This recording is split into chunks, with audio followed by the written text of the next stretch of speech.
Is it anti-Semitic to criticize Israel? No.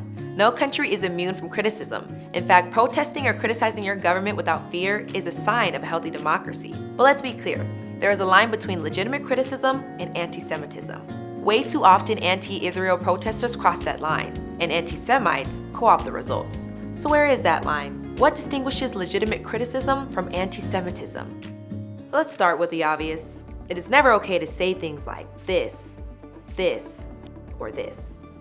And it's never okay to attack Jews or vandalize Jewish institutions as a form of protest against the Israeli government. But anti-Semitic language disguised as criticism of Israel can be far more subtle. Presenting Zionism as colonialism or racism erases Jewish history and denies that Jews are indigenous to the land of Israel, erasing 4,000 years of Jewish identity, history, and practice. That is anti-Semitic. This is another line that shouldn't be crossed. It's anti-Semitic to compare a sovereign and democratic state to genocidal fascism. When you're comparing Israel to Nazism, that's just simple anti-Semitism. What about claiming that Israel is an apartheid state? Does that cross the line? Again, criticism is fine, and there are grounds to criticize, as there are for any country, just not wrapped in lies that demonize Israel alone. Like all countries, Israel is not perfect, but a far cry from apartheid. So while it's become commonplace to call Israel an apartheid state, it's also a lie, engineered to delegitimize Israel and Israel alone.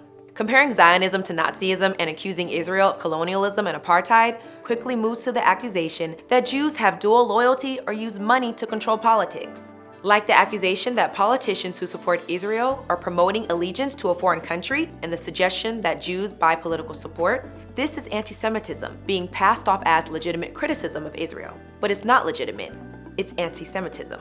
Plain and simple. So let's recap and redraw the lines. You can absolutely criticize Israel in a legitimate way, as you would criticize other countries by focusing on policies and actions. But singling out Israel as the only pariah state in the world, not okay. Or spreading lies in order to demonize Israel, it's not okay. Singling out Jews or erasing Jewish history and identity is not okay. Using Nazi symbols and gestures, not okay. And promoting anti-Semitic language or imagery is not okay.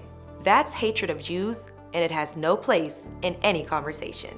Join the movement to shine a light on anti-Semitism. Go to shinealighton.com.